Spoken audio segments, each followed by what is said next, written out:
ओम गंगणपतये नमः। फाल्गुन कृष्ण गणेश चतुर्थी व्रत कथा। विष्णु शर्मा नामक ब्राह्मण की कथा। पार्वती जी पूछती हैं कि हे गजानन, फाल्गुन कृष्ण चतुर्थी को गणेश जी की पूजा कैसे करनी चाहिए, इस महीने में किस नाम से पूजन होता है और आहार में क्या ग्रहण करना चाहिए। गणेश जी ने कहा कि हे माता, फाल्गुन चतुर्थी को हेरम्ब नाम से गणेश जी की पूजा करनी चाहिए। पूजा का विधान पूर्वोक्त रूप से है। इस दिन खीर में कनेर के फूल मिलाकर गुलबांस की लकड़ी से हवन करना चाहिए। विद्वानों का मत है कि आहार में घी और चीनी लें। इससे संबंधित एक पूर्व कालिका इतिहास सुनाता हूँ। युधिष्ठिर के प्रश्न के उत्तर में जैसा श्री कृष्ण जी ने कहा था उसे मैं सुनाता हूँ। श्री कृष्ण जी ने कहा कि प्राचीन काल में युवनाश नामक एक राजा हुए थे। वे धर्मात्मा, उदार, दाता, देवताओं एवं ब्राह्मणों का पूजक था। उस राजा के राज्य में विष्णु शर्मा नामक एक तपस्वी ब्राह्मण रहते थे। वे वेद वेत्ता और एवं धर्मशास्त्रज्ञ थे। उनके 7 पुत्र हुए जो सभी धन धान्य से समृद्ध थे, परंतु पारस्परिक कलह के कारण सब अलग होकर रहने लगे। विष्णु शर्मा प्रत्येक पुत्र के घर में क्रमशः एक एक दिन भोजन करते थे। बहुत दिन बीतने के बाद वे बूढ़े होकर कमज़ोर हो गए। वृद्धता के कारण उनकी सभी बहुएं अनादर करने लगी। वे तिरस्कृत होकर रोते रहते थे। एक समय की बात है कि विष्णु शर्मा गणेश चतुर्थी व्रत रहकर अपनी बड़ी पुत्र वधू के घर गए। उस ब्राह्मण ने कहा कि हे बहू रानी, आज गणेश जी का व्रत है, तुम पूजन की सामग्री जुटा दो। गणेश जी प्रसन्न होकर प्रचुर धन देंगे। अपने ससुर की बात सुनकर बहू कर्कश स्वर में बोली, हे दादाजी, मुझे घर के कामों से ही फुर्सत नहीं है, फिर उन झमेलों में पड़ने का कहाँ अवकाश है। हे ससुर जी, आप हमेशा ही कोई न कोई नाटक रचते हैं। आज गणेश जी का बहाना लेकर आप पहुँचे। मैं गणेश व्रत नहीं जानती हूँ और न गणेश जी को ही। आप यहाँ से खिसकिए। इस प्रकार बहू की झिड़की सुनकर वह 6 बहुओं के घर बारी बारी से गए, परंतु सभी ने वैसी ही बात कही। सभी जगहों से अपमानित होकर वह कृषकाय ब्राह्मण बहुत ही दुखी हुआ। इसके बाद वह छोटी बहू के घर जाकर बैठ गया।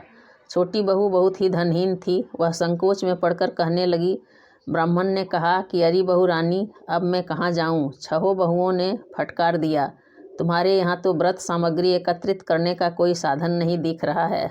मैं स्वयं बहुत वृद्ध हूँ। हे कल्याणी बहू, मैं बार बार सोचता हूँ कि इस व्रत में सिद्धि मिलेगी और सभी कष्टों का अंत होगा। अपने ससुर की बात सुनकर छोटी बहू कहने लगी। बहू ने कहा कि हे दादाजी, आप इतने दुखी क्यों हो रहे हैं। आप अपनी इच्छा के अनुसार व्रत कीजिए। मैं भी आपके साथ संकट नाशक व्रत को करूँगी। इससे हमारे दुखों का निवारण होगा। इतना कहकर छोटी बहू घर के बाहर जाकर भिक्षा मांग लाई। अपने और ससुर के लिए अलग अलग लड्डू बनाए। चंदन, फूल, धूप, अक्षत, फल, दीप, नैवेद्य और तांबूल उसने सब अलग अलग करके ससुर के साथ पूजन किया। पूजन के बाद अपने ससुर को सम्मान पूर्वक भोजन कराया। भोजन के अभाव में स्वयं कुछ भी न खाकर निराहार रही। हे देवी, अर्धरात्रि के बाद उसके ससुर विष्णु शर्मा को कैदस्त होने लगे, जिससे उसके दोनों पैरों पर छींटे पड़ गए। उसने ससुर के पैर धुलाकर शरीर पोंछा। वह शोक करने लगी कि मुझे हतभागिनी के कारण आपकी ऐसी दशा क्यों हुई। हे दादाजी, रात को अब मैं कहाँ जाऊँ, मुझे आप कोई उपाय बतलाइए। रात भर विलाप करते रहने के कारण अनजाने में उसका जागरण भी हो गया और फिर सुबह हुआ।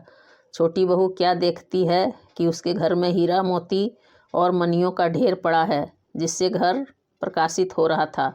अब उसके ससुर का कैदस्त भी बंद हो चुका था।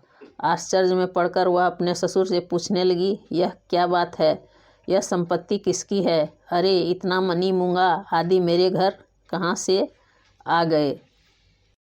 हे दादाजी, क्या कोई हम लोगों को चोरी में फंसाने के उद्देश्य से तो घर में नहीं डाल गया है।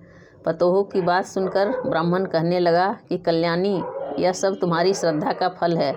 तुम्हारी भक्ति से गणेश जी तुम पर प्रसन्न हो गए हैं। इस व्रत के प्रभाव से ही गणेश जी ने तुम्हें इतनी संपत्ति दी है। बहू कहने लगी कि हे दादाजी, आप धन्य हैं। आपकी कृपा से ही गणेश जी प्रसन्न हुए हैं। मेरी दरिद्रता दूर हुई, घर में अतुल संपत्ति आई और आपकी कृपा से भी धन्य हुई। इस प्रकार वह ससुर से बार बार कहने लगी। अब छोटी बहू के घर में अपार संपत्ति देखकर अन्य सभी बहुओं के क्रोध की सीमा न रही। उन्होंने कहा कि बूढ़े ने अपने संपूर्ण संचित धन को दे डाला है। बंधुओं के पारस्परिक कलह को देखकर विष्णु शर्मा डरकर कहने लगे कि इसमें मेरा कोई दोष नहीं है, केवल इस व्रत के प्रभाव से ही गणेश जी ने प्रसन्न होकर छोटी बहू को दिया है। गणेश जी ने कुबेर जैसी संपत्ति प्रदान की है। हे बहुओं, मैंने पहले तुम्हारे घर जाकर व्रतानुष्ठान का अनुरोध किया था, परंतु तुम लोगों ने मुझे दुत्कार दिया। छोटी बहू ने भिक्षा मांगकर पूजन सामग्री जुटाई। इसके करने से गणेश जी ने प्रसन्न होकर संपत्ति प्रदान की है। गणेश जी कहते हैं कि हे गिरिराज कुमारी, उस ब्राह्मण के 6 पुत्र दरिद्र, रोगी और दुखी हो गए। केवल छोटा पुत्र ही इंद्र के समान भाग्यशाली बन बैठा। वे 6 आपस में होड़ करते हुए फाल्गुन कृष्ण गणेश चतुर्थी व्रत करने लगे। इस व्रत के करने से वह सब भी क्रमशः धनवान बनते गए। इसी प्रकार दूसरे लोग भी जो इस व्रत को करेंगे, उनका घर भी धन धान्य से भरा पूरा रहेगा। श्री कृष्ण जी कहते हैं कि हे पुरुषोत्तम युधिष्ठिर, गणेश चतुर्थी व्रत के प्रभाव से राज्य की कामना वाले को राज्य की प्राप्ति होती है। इसलिए हे राजन, आप भी इस व्रत को शीघ्र ही कीजिए। फलस्वरूप आप कष्टों से छूटकर राज्य का सुखोपभोग करने लगेंगे। श्री कृष्ण जी के मुख से इस कथा को सुनकर युधिष्ठिर बहुत प्रसन्न हुए और व्रत करके गणेश जी की कृपा से अखंड राज्य के अधिकारी हुए। बोलिए गणेश महाराज की जय।